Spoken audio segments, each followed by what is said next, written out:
going to be on social media or TV, but rather the banks themselves, they're going to promote it both privately and publicly. They're going to promote and spread the use of the Stellar assets. And so, guys, that tells me privately means the lifting of the first batch of NDAs. That's where you can talk to your employees. So let's say you're BNY Mellon Bank.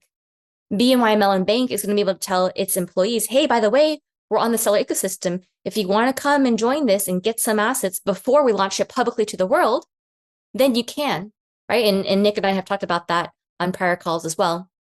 And so, and then, Ben's just saying he's actually the one behind pitching all of this to the banks and to the SCO. So that's pretty cool. And then let's see.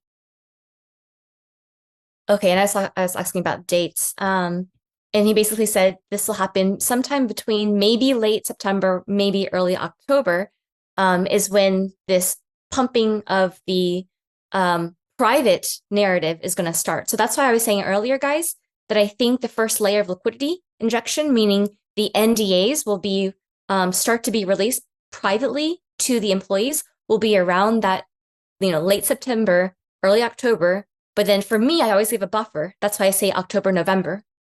So I think that's the reason why we're going to have the first round of little baby liquidity injected by the end of this year, is because of information like this, essentially. So again, guys, August is negotiations, and then by autumn, in my estimation, we're looking at possibly October or November is when we'll see the first round of baby liquidity being injected. Now, if we move on to